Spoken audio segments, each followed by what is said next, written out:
Yo, what's going on, guys? Sinister Skater here. I got my diamond camo on my submachine gun, so that means it's time for the second episode of Best to Worst in Call of Duty World War II.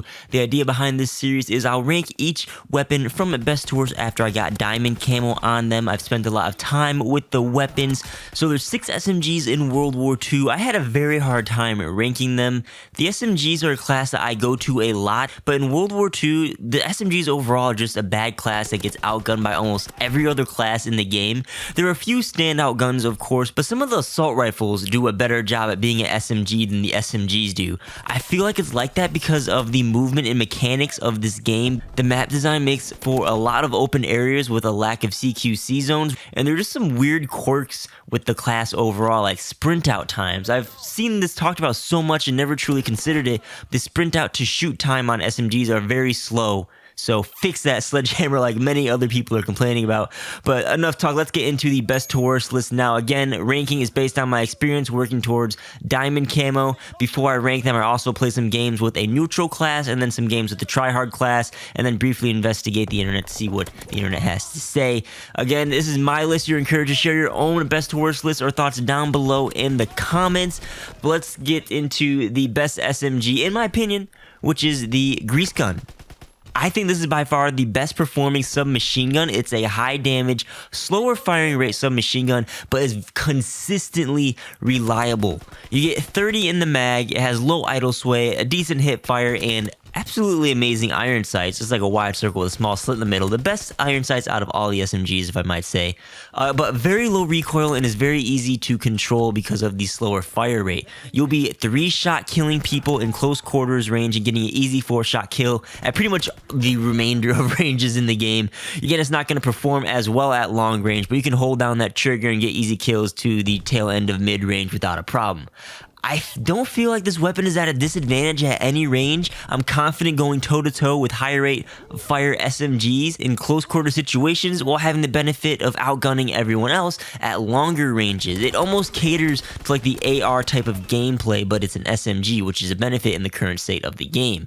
Some of you may rage, saying like, oh, the PPSH is better. Maybe, but I'm not so sure. If you disagree, 1v1 me, bro, for science. That's all I gotta say. I think the grease gun is the best. And talking about the PPSH 41, that comes in at number 2 on my list. This is a medium rate of fire submachine gun. Again, the community praises it. You get 35 in the clip, which is a huge benefit to this gun. It has good, clean iron sights, and as for recoil, it has a nice climb to it, but it's fairly reasonable to control. You're going to be getting 4 to 5 shot kills, and those bullets come out fairly quickly with its fire rate, and it's extremely deadly in close quarter situations. But you start to stretch the gun towards the towards mid range. It becomes a bit more challenging to use, but overall it feels very good. Not as good as the grease gun in my opinion. However, finally, I'll tell you what feels good about this weapon. You may have noticed a majority of this gameplay you've been seeing has been hip firing. The PPSH has an amazingly tight hip fire spread. So tight you can literally hip fire people at mid range. It's so reminiscent of the Modern Warfare 3 P90 submachine gun, which is like the god of hip fire weapons in Call of Duty history. I've been waiting for a weapon like this in Call of Duty for so long since it left us in Modern Warfare 3 because I love that gameplay style so much. I'm so happy you do have it back. You know, you throw extended mags, rapid fire, and or steady aim, which isn't even really necessary because the PPSH hip fire is so tight. And then a silencer in addition, so you can just spray and pray. You can just go to town on people. If you haven't tried it, you're not living life. Go ahead and try it out. But number 3 on my list is the MP40, which some people have varying opinions on, but I think it's a pretty good weapon. Again, these 3 SMGs right here are very consistent. The rest of them are kind of iffy. But the MP40 is a full auto, all-around balanced submachine gun. Fire rate is between like the grease gun and the PPSH somewhat. It's more towards the PPSH fire rate, but it has low idle sway and iron sights that I am very fond of. They're like this 3/4 little circle type thing. The recoil is very controllable. You get a few odd zigzag patterns, but it just feels very strong and consistent. You can mow down people in close ranges, has enough range to warrant using it at longer ranges if need be. The key to this weapon is that it's very balanced. This is the most SMG feeling SMG, if that makes any sense. As in, you can run and gun with this killing machine. It feels like it has great stopping power to it. You can be very active with this submachine gun, spray your bullets, and still use it at longer ranges, which other SMGs only have one of the benefits that I just mentioned. MP40 has it all. That's why I like this. It feels like an old school Call of Duty SMG. It's also really good with suppressor. At number 4, we have the Type 100, which I initially wanted to put it best on this list, not gonna lie, but more playtime revealed some of the downsides to this weapon. 30 in the mag, very tight hit fire, almost PPSH like, but not quite. Low idle sway, good iron sights, fastest reload out of all the SMGs. No recoil, well, I should say it's very, very low straight up and down recoil, so it's really easy to control. It's essentially a laser weapon. It has very good range, and you can like cross map people with it like the grease gun. It feels so powerful when you go on kill streaks with it. Very consistent weapon. Problem is, it's a 4-shot kill with the second slowest fire rate out of them all. Grease gun being the slowest, of course.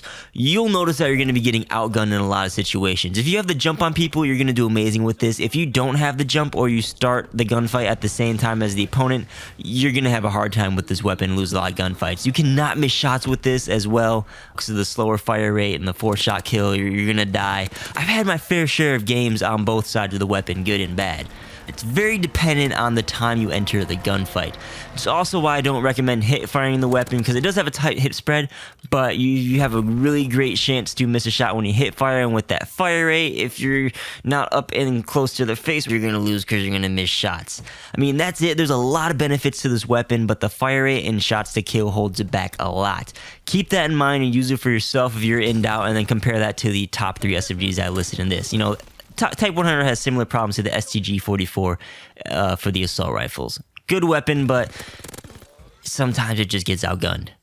Number 5 on the list, we have the Waffle 28. This is the full auto fastest rate of fire submachine gun, which I've been a big fan of in the past Call of Duties.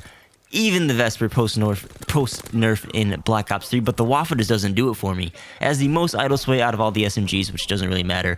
32 in the clip, good iron sights, absolutely melts people in close range combat. You can even use it towards the towards the medium range. The further you get out, of course, the harder it's going to get with that recoil. But the problems I've noticed is that you hose through ammo with this, you're going to be getting probably 2 kills out of a mag tops. But more importantly, this type of SMG doesn't really have a place to succeed in World War II. The sprint out times make it very difficult to be active and rush and be up close with this weapon, as it is designed to be used. And as mentioned in the beginning of the video, the maps have very few areas where the Waffle can compete at a comfortable range. If they fix the sprint times, it'd be way, way, way better, and then make some DLC maps that differ from the current layout in the future. The Waffle will probably be one of my favorite submachine guns, as most of the high fire rate submachine guns have been. But for now, you know, stay away from the Waffle. At least I probably will be. And lastly, worst submachine gun on the list is the M1928. Take the Waffle 28. Hey, those both have 28s in the name. But take the Waffle, tone the fire rate and the recoil back a bit, and you have the M1928. Other differences include 30 in the clip, lower idle sway, but iron sights are not as good, and it has a similar not so good hit fire spread like the Waffle. Less recoil, but recoil bounces everywhere with this M19. I don't get it. It goes straight up, it'll take a hard right and then zigzag for a bit. It's very, very unpredictable. I've just been firing it down the firing range and the gun just going all over the screen. I don't know what's up with that. I find myself missing more shots and running out of ammo with this without getting a kill more often than I do with the Waffle. And the big issue here is that the gun does no damage. It shoots marshmallows. From the beta, you know, it had its range nerfed and it got more recoil, which means it struggles at range now, and you're getting a lot of hit markers even in close quarters combat. Like, this gun will go all over the screen and I miss my shots and I'm dead. I mean, it's not good. It needs a buff, and I'm just gonna leave it at that. So, you know, it was good in the beta, but now it's poo. So that's my list. Let me know what you guys think down below in the comments. Again, I encourage you to share your own best to worst list, or at least give me your best and or worst weapon in that comment section. I feel like there will be some differing opinions here, so I can't wait to hear what you all have to say.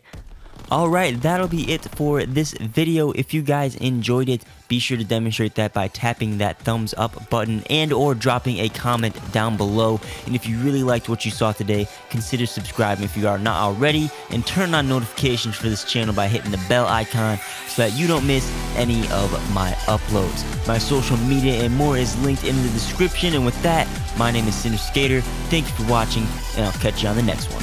Peace out.